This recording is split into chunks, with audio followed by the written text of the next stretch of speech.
कक्षा 9वीं विषय गणित इकाई 1 संख्या पद्धति की आज हम प्रश्नावली 1.6 को हल करने जा रहे हैं। प्रश्नावली 1.6 का ये प्रश्न क्रमांक तीसरा, सरल कीजिए 2 की घात 2/3 गुणित 2 की घात 1/5। तीसरा 1/3 की घात 3 पूरे की घात 7। तीसरा 11 की घात 1/2 बटे 11 की घात 1/4। चौथा 7 की घात 1/2 गुणित 8 की घात 1/2। इसके हल को ध्यान से समझिए। इसका हल हम किस प्रकार से लिखे इसको ध्यान से देखिए। सबसे पहले क्रमांक के प्रश्न को हम देख रहे हैं जिसमें लिखा है 2 की घात 2/3 गुणित 2 की घात 1/5। इसको देखेंगे क्योंकि दोनों के आधार समान है। यहाँ जिस फार्मूले की हमको आवश्यकता पड़ेगी वो फार्मूला हम लिखेंगे। फार्मूला हमारे पास है, यदि x की घात m हो और x की घात n तो इन दोनों का आपस में गुणा होके दोनों घातें जुड़ जाती है, m प्लस n। इसी फार्मूले के ऊपर हम इसको लिखेंगे क्या, 2 की घात 2/3 धन 1/5। एक परिमेय संख्या 2/3, दूसरी 1/5। इन दोनों को हम हल करेंगे तो लघुत्तम हमारे पास आएगा 3 और 5 का लघुत्तम आएगा 15। 3 5 15, 5 दूनी 10 धन 5 3 15, 3 एकम 3।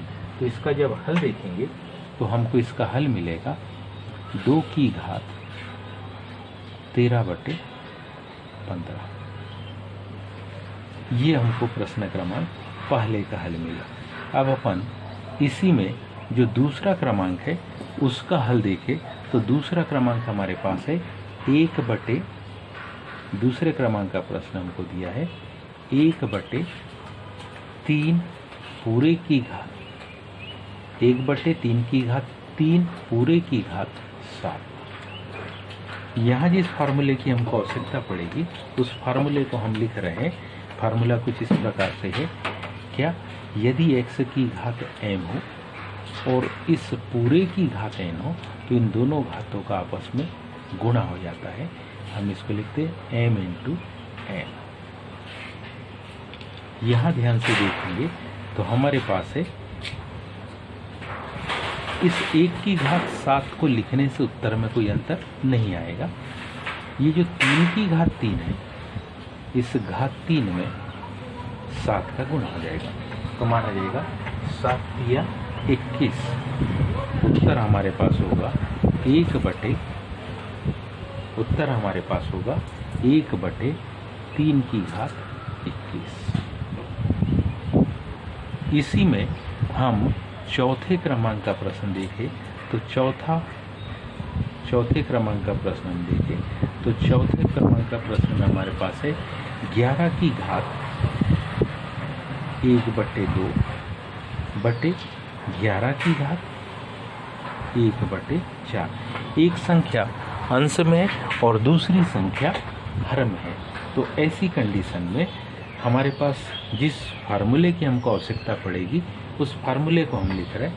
फार्मूला हमारे पास है, यदि x की घात m हो और बटे x की घात n हो तो ऐसी कंडीशन में, या इसको ऐसा भी समझ सकते कि x की घात m में x की घात n का भाग हो तो ऐसी कंडीशन में हमारे पास उत्तर आएगा x की घात m - n। दोनों के बेस समान है, घातें अलग अलग है, इसलिए ये पहली घात अंश की घात में से अंश की घात 11 की घात है 1/2 में से बटे की घात 1/4 को हम घटा देंगे। किसमें से, 1/2 में से 1/4 को हम घटा देंगे। हमारे पास 2 और 4 का लघुत्तम आएगा 4।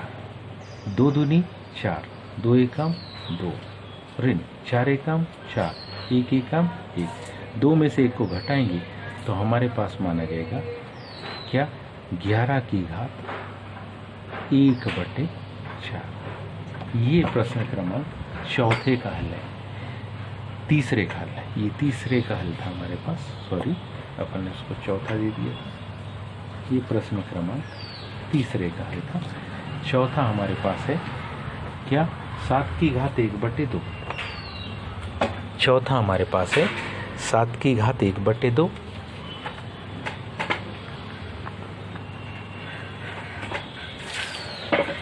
7 की घात 1/2 गुणित 8 की घात 1/2। जब इसके हल को हम देखेंगे तो ध्यान से समझो। पहली संख्या 7 है, दूसरी संख्या 8 है, दोनों के आधार अलग अलग है। ये 7 है और ये 8 है। ऐसी कंडीशन में जिस फार्मूले की हमको आवश्यकता पड़ती, वो फार्मूला कुछ इस प्रकार से है कि यदि आपके पास में कोई ऐसी कंडीशन है जिसमें मान लो x दिया हो, x की घात m दी है, और दूसरा पद y दिया हो, इस y की घात भी m दी है, दोनों ही पदों के आधार अलग अलग है लेकिन घात एक जैसी है, तो हम इन दोनों को एक साथ मल्टीपल करके लिख सकते हैं, पूरे की घात m आ जाएगी। इस फार्मूले को हम ध्यान रखते हुए इसका हल देखें तो मान आएगा 7 गुणित 8 पूरे की घात 1/2, तो उत्तर आएगा 7 × 8 56 पूरे की घात 1/2। तो आज अपन ने प्रश्नावली 1.6 के इन प्रश्नों को हल किया। उम्मीद है सभी को समझ में आया होगा। आज के लिए इतना ही, शेष कल। धन्यवाद।